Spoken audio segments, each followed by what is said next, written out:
Two horizontal rods are of steel and other of copper are each rigidly fixed at the top as shown. A horizontal crossbar of copper fixed to the rods at the lower end. If you observe at the lower end, there is a crossbar, carries a load of 6,000 Newton. It takes a load of 6,000 Newton, but it is not clear which one will carry how much, such that the crossbar remains horizontal even after the loading. After the loading also the crossbar remains horizontal. जर material same असतं तर आपण विचार केला असता की दोन्हीकडे अर्धा अर्धा लोड लागतोय, but in this case the load is applied combinedly to both the bars, but whenever you are observing the materials which are used are different. So one is steel and second one is copper. So listen carefully. First thing, I already given you some basic thing, that is the formulas, which formula we have seen previously. That is the total load applied, P is always equal to P1 plus P2. In this case you can say P1 is P steel and P2 is the P of copper. Second thing, we should have to know that E1 is equal to E2, or in your language you can say instead of this epsilon 1 is equal to epsilon 2. What is epsilon? That is nothing but strain. So that the strains are same because the elongation is same. Why elongation is same? Because the rod remains horizontal. And the third thing, we know that Young's sigma is directly proportional to epsilon.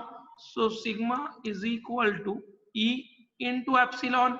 So sigma upon E is equal to epsilon, but epsilon 1 is equal to epsilon 2. So sigma 1 upon sigma 2. So sigma 1 upon E1, instead of that I will say is equal to sigma 2 upon E2.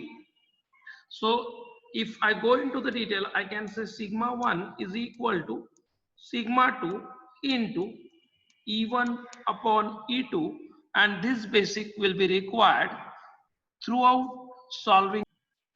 So moving ahead, we are solving this problem. The first thing we should find what is the given data. They have given us the diameter of each rod is equal to 30 mm. As it is a rod, that means it is a circular. So area of steel as well as area of copper are same, and that is nothing but pi by 4 d square. Second thing, as we have just discussed, sigma steel upon sigma steel upon E steel is equal to sigma copper upon E copper. So by using this, I can say sigma steel upon what is E steel, that is 2 into 10 raised to 5 is equal to sigma copper. I keep it as it is 1 into 10 raised to 5. So if I say it is a sigma s, I will move this 2 into 10 raised to 5. This will get cancelled 2 by 1. So it becomes 2 into sigma copper. So this is the first relation. Second thing, what we know, that is the P is equal to total load is equal to P steel, that is the load carried by the steel plus load carried by the copper. So what it is, P is equal to, as we know, sigma is equal to F by or P by A. P is equal to sigma A. So it is a sigma steel into A steel plus sigma copper into A copper. So after this, what the thing is, instead of putting these values, I will say, instead of writing sigma s, that is sigma steel, I will put 2 sigma copper. So here the instead of this sigma s, just here instead of this sigma s, I will put 2 sigma copper. So 2 sigma copper, if I put sigma copper, will be combined or move out of it, and it is a 2 area of steel plus area of copper. Sorry, it is the area of copper. So I can say that is equal to P. So now what are the values known to me? So in this case, if you observe, area of steel is known to you, area of copper is known to you, P is known to you. So from this you can calculate sigma C. If you calculate sigma C, I know that sigma S is equal to 2 into sigma C. So I will get sigma C as well as sigma S. After getting both the values, what is the next thing? I want to find out the P steel, but I know that P by A is equal to sigma. Therefore, P is equal to sigma into A. But I know now the sigma as well as the area. Same thing, P copper is equal to sigma copper into A copper. Thus, find all the values and you will get the answer. That is the load carried by each rod separately. Here, in this case, a copper wire 20 mm square in cross section and steel wire of 30 mm square in cross section, both 1 meter long, are rigidly connected to the plates on either side. They are jointly sharing the load of 8 kilonewton. So if I observe, I will say this is the support. Here the two wires are there and both are jointly supported and they are taking a load of 8 kilonewton. Now what I will do, I will at start find the area of copper, that is 20 mm square, that is directly given. हेच लक्ष नसतं बऱ्याच वेळा आपण काय करतो, आपल्याला वाटतं area काढायचा, mm स्क्वेअर लिहिला म्हणजे एरिया दिलेला आहे. Same thing second one is area of steel, that is also directly given, that is 30 mm square. Thereafter what they say, both are 1 meter long and the load taken by them is 8 kilonewton, that is nothing but 8000 newton. E steel and E copper are given, that is 20 into 10 raised to 5 and 1 into 10 raised to 5. So first thing I know that sigma 1 upon E1 is equal to sigma 2 upon E2. Let I say one is steel and second one is copper. You can take anything. So what is the thing? Sigma steel is equal to E steel upon E copper into sigma copper. So if I put the values, I know that it is 20 into 10 raised to 5, 10 raised to 5 cancel होईल, मी लिहितच नाही, जागा नाही माझ्याकडे. Upon 1 into 10 raised to 5, that will get cancelled into sigma copper.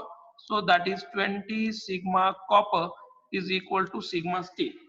Now I know the second thing, P is equal to sigma steel A steel plus sigma copper area of copper. So what the thing is, this is 8 into 10 raised to 3 Newton, that is equal to 20 into sigma copper. Why? Because the sigma steel is 20 into sigma copper. So I have put this value 20 into sigma copper into area of steel is given, that is 30 plus sigma copper as it is, area of steel is 20.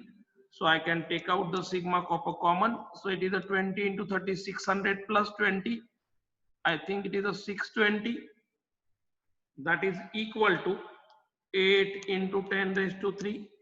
So sigma copper is equal to, it will become 8000 upon 620. So I think that comes out to be, तुम्ही जसं सांगितलंय, that comes out to be 12.9 Newton per mm square. From this I can find out the sigma steel, because sigma steel is 20 into sigma copper. So that is 12.9 into 20. So it becomes 258 around Newton per mm square. And thereafter we will find P steel, that is sigma steel into area of steel, and P copper, that is sigma copper into area of copper. Thus we will get all the answers. This is the fixed procedure which you have to adopt for each and every problem. A concrete column 400 mm square reinforced with 4 steel bars of 20 mm diameter carries an axial load of 1000 kilonewton.